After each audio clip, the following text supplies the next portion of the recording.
paper an instruction to our bank in order to pay rent every month. Because if you have an account at one bank and you want to send money to another bank in the United States, you can't do that. You have to write out on a piece of paper, so we still use checks. Now, if you come from that kind of banking system, you're probably thinking, we need some new technology. You know, King Louis XIV, the 14th King of France, wrote checks. Surely we can do a bit better, 200-300 years later, but not in the United States.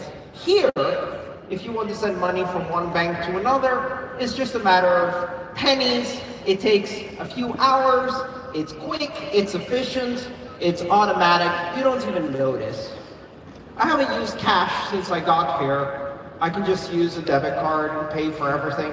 I'm even surprised that I don't even have to sign for any of my credit card purchases. So why does Korea need crypto? Why does anyone need crypto, really? And this is the great conundrum. This is the great, strange phenomenon that's happening, which is that we talk of mainstream adoption of cryptocurrency, and a lot of people think that what that means is replacing the existing system, replacing the dollar, replacing the won, and using cryptocurrency instead of your national currency for all of the applications that you would use your national currency, or using cryptocurrency to make all of your payments and to receive your money, especially in places where banking doesn't work. And if you look at it from that perspective, you're probably wondering, when does mainstream adoption happen? What does mainstream adoption look like?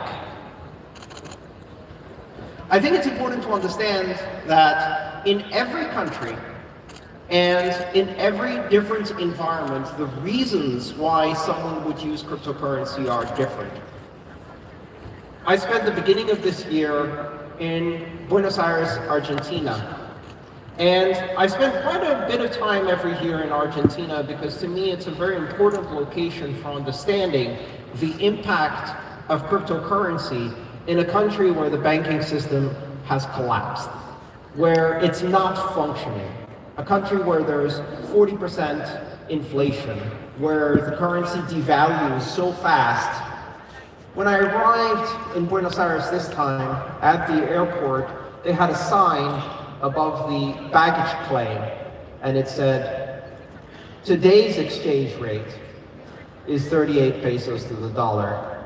And that sign had been erased and rewritten so many times. That's what inflation really looks like. And this is an alien concept in Korea. It's an alien concept in the United States. The idea that prices change every day doesn't really exist. The idea that you can't write the exchange rate with permanent marker because you'd have to replace the sign tomorrow, that doesn't make much sense. So the reasons that people would adopt cryptocurrency and use it as a way to escape a broken currency in Argentina are very different from the reasons that someone would use cryptocurrency or any of the other open public blockchains in a place like Korea. Do you need smart contracts? Well, I guess it depends. Do dumb contracts work for you?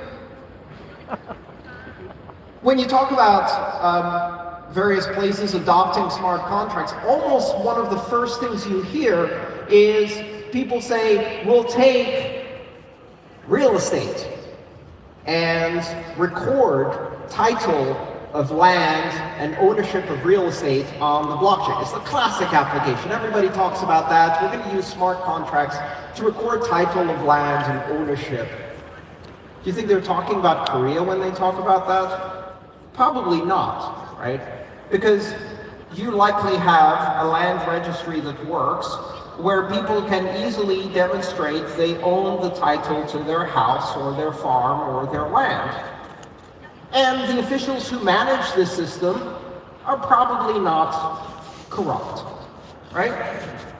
Very different in other places in the world. Almost all of the examples when people talk about using real estate on the blockchain they're probably referring to places in South America, South Africa, or maybe parts of Southeast Asia. They're not talking about Korea. They're not talking about the United States. So why do you need smart contracts? You probably don't. We're going to see very different reasons for adoption in different places around the world, and it doesn't happen in one big event. There's no magic moment when mainstream adoption breaks out and everybody says, oh yeah, that's why we need crypto. Every country is going to be different. Every economy is going to be different and use it for different purposes. In the developing world, we're going to see adoption of cryptocurrency in order to facilitate survival from a broken system. We're going to see, and we are seeing, adoption in environments where the national currency has failed or is rapidly failing due to hyperinflation. If your banking system is completely owned by criminals, then you need cryptocurrency in order to escape that. If your government is run by a criminal organization, then you need cryptocurrency to escape that. And of course, that's not going to be something that everybody has access to. Even in places like Argentina or more acutely in Venezuela, this is not something that everybody can do. We're beginning to see it in some parts of the middle class. They're using these technologies to escape hyperinflation or to protect capital from loss or to exit the country. And so the reason that a refugee from Venezuela would use cryptocurrency to transfer money across borders is very different from the reasons you might use cryptocurrency. But to me, I think it's important to recognize that we're going to see a different phase in the development of cryptocurrency, which is going to start affecting Western developed nations and Eastern developed nations like Korea.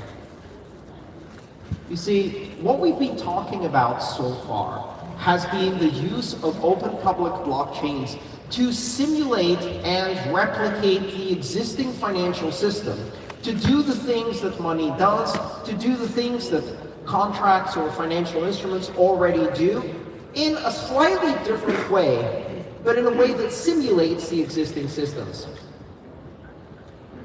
And that is phase one.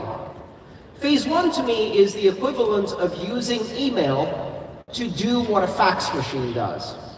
Now, maybe I'm older than most of the people in this room, so I still remember what a fax machine is. If you don't know, you can look it up on Wikipedia. It's fascinating. But funnily enough, in the first years of the internet, a lot of public discussion was about the fact that we would use email to replace faxes. That's as far as the imagination went. The internet was the post office, only electronic. E-mail, electronic mail. And when I went and consulted for companies and tried to explain to them why they would want to use the internet, they didn't understand. And the reason they didn't understand is because fax machines worked perfectly fine. Why would you need to replace them? They worked fine. In fact, I remember in the first few years that I was consulting internet companies and financial services companies in London, the local phone company, British Telecom, came out with their idea of competition for the internet, which was fax, only now with color. So they introduced color fax machines, and they said, listen, if we're going to replace fax machines, let's replace them with color fax machines.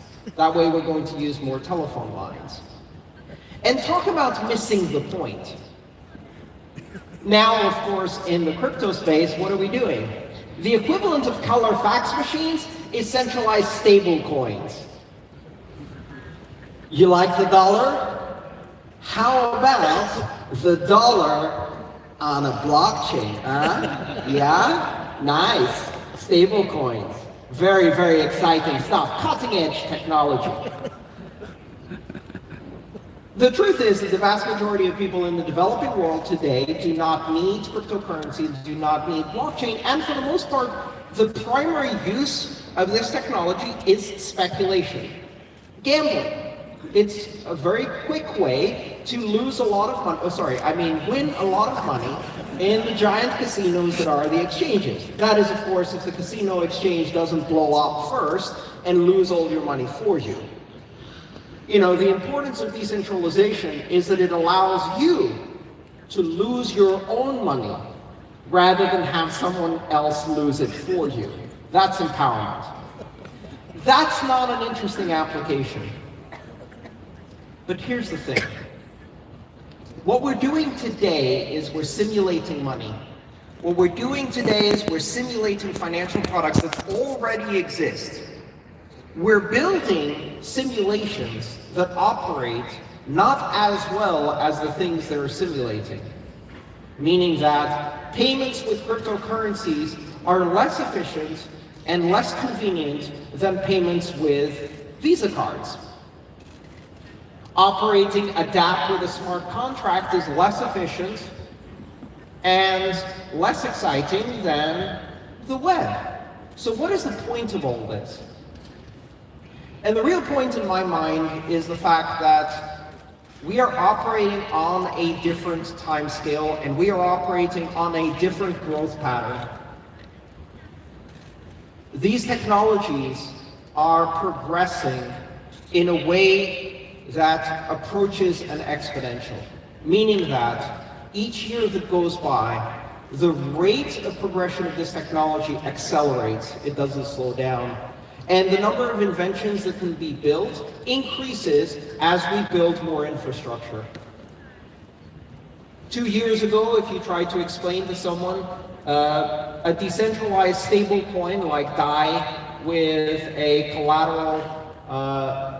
collateral system where you have a smart contract and you collateralize a stablecoin, that didn't exist. That wasn't something that anybody had thought of doing. It exists today. Does it work very well? No. But it's a building block. And on top of that building block comes the next building block and the next building block. And here's my prediction. It will take quite a while for us to achieve parity, to achieve equality, to be able to simulate the existing financial system, to be able to do payments as efficiently as Visa, to be able to implement dApps that operate as efficiently and easily as the web. It will take a very long time for us to build financial services that do what financial services do today in a way that is as easy. But those financial services will be decentralized. They will remove unnecessary layers of intermediaries, and they will be on a different growth curve. And this is my prediction. The day after we achieve parity with payments for Visa, or PayPal, or Venmo, or any of these platforms, we are 6 months away from doing 100 times more.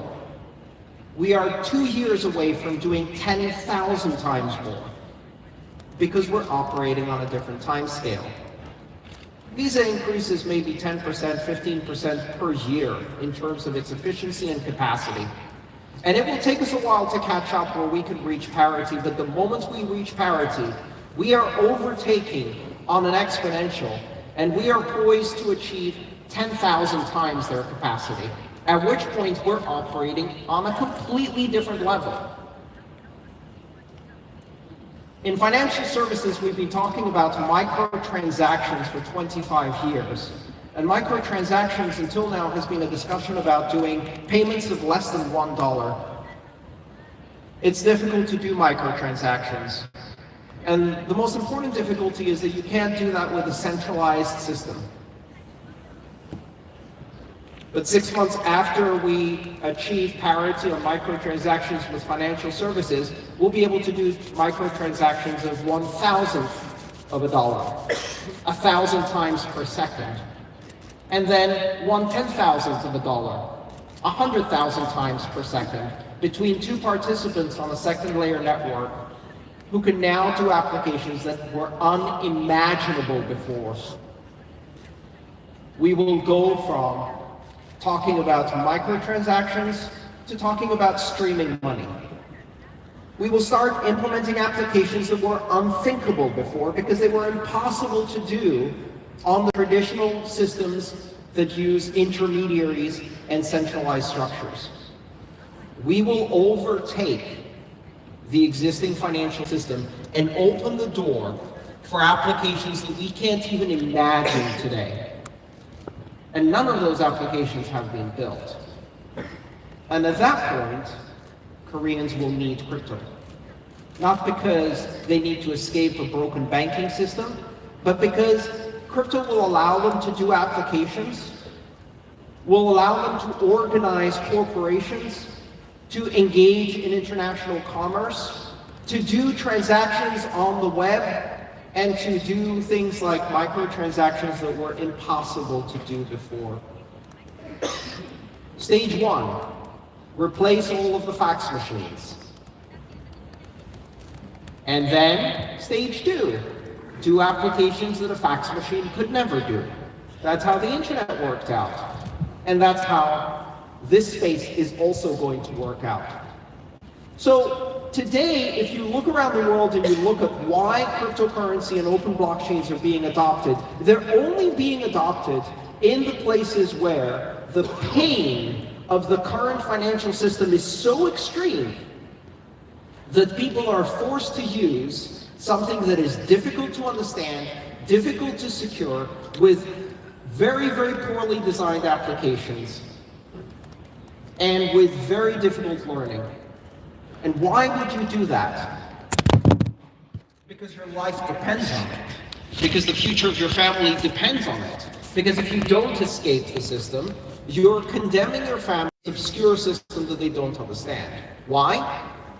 Because their own system is so broken that it makes cryptocurrency look good. And it has to be really broken to make cryptocurrency look good, because cryptocurrency is still very difficult to use. That's why it's going to be adopted. That's why it is being adopted in places where it is almost impossible to do transactions across borders. It is almost impossible to use more than one currency. It is almost impossible to open a bank account without having your own bank steal your money from you. I remember growing up in Greece and learning a lesson from my parents that was, if you want to spend money, spend drachma. If you want to save money, save dollars. Now that's a lesson that is common in many places around the world where currencies are weak, where the management of currencies is terrible, and where the banks are criminals. They literally steal from people every 10 or 15 years when they become insolvent. That's a good reason to use cryptocurrency in those places. Not for everyone, just for a few. If you operate in an environment where you need to send money across borders and it's impossible to do with your current banking system, maybe you will consider cryptocurrencies as a better alternative. But the reasons that we're going to be using cryptocurrencies in the developed world are fundamentally different from the reasons we'll use them in the developing world. This is the fundamental challenge, to understand that what we're doing today is trying to simulate the existing systems with fewer intermediaries and less centralization, so that we can rapidly exceed and start doing applications that are absolutely impossible with the current centralized financial system. And then, and only then, Koreans will need cryptocurrency.